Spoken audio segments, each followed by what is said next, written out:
90s, it took us about 8 to 9 years to build a 1 gigawatt nuclear power plant. Now if you look at Finland and other countries, or in Georgia, it takes 12, 30, 40, 50, up to 18 years. Has the technology changed? Is it like, you learn how to ride a bike and you know how to ride it on Monday and then you forget it on Tuesday and then you kind of relearn it on Wednesday? I mean, what has happened? Why did we get worse in building nuclear power plants compared to the past? Well, I think we know the answer. We are in a country that has just proved that it is possible to build nuclear power in a completely different way.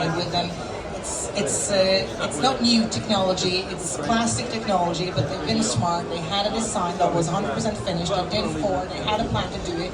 They saw that from building the first one to building the fourth one of the Baraka, the cost and time went down as it should do.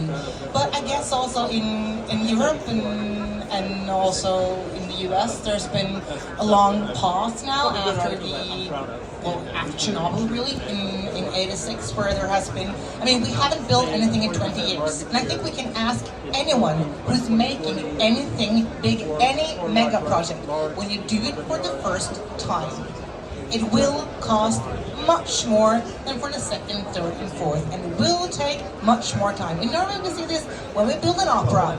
It takes a lot of time. It's the same thing. When we build anything big and for the first time, it takes forever.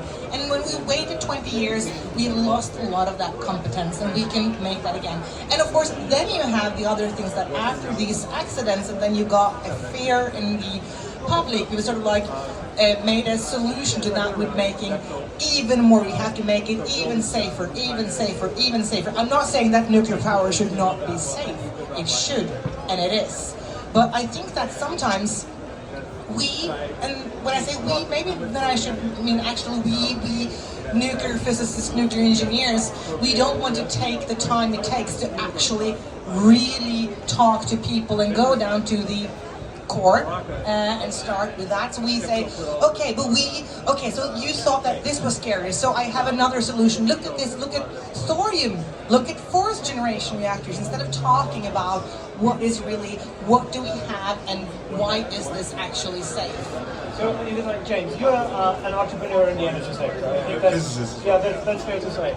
Now, if you would have to assign blame, let's put it this way, would you say it's that we have now a lack of competence because we simply did not train the required people, we don't have the engineers? Or would you say that people will still be there, the know-how will still be there, but we have created such a regulatory corset around building nuclear power plants that even though the technological battle has been won, it's the political, the regulatory front on which we are still losing? Well, and by we I mean the proponents of nuclear energy. So I'm going to talk about the U.S. experience, where we tried building 4 new reactors, and we only finished 2 of them, by the way, and the rest of the 2 bankrupted the utility who ordered them, and we abandoned them at $9 billion in. But if you look at the regulatory process that we actually had, and my father was a nuclear engineer who built the first generation of nuclear power plants in the United States, the regulatory process has actually improved dramatically compared to what it was in the 1970s and 80s by standardizing the designs, by freezing the regulatory infrastructure with a one-step licensing process. We're in a very different regulatory environment than we were post 3 Mile Island in the United States when the bulk of our fleet was being built. Despite that, we obviously did not have the most successful, and that's being charitable, about that build. So I do think it is a lot of losing competence of the industry itself, of the engineering firms, and of the nuclear reactor designers.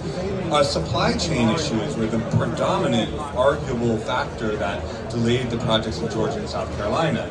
These are modular nuclear power plants, and when you have close to a third of the modules being late by a minimum of 6 months and a median of 18 months, the critical path schedule for your project is almost impossible to meet.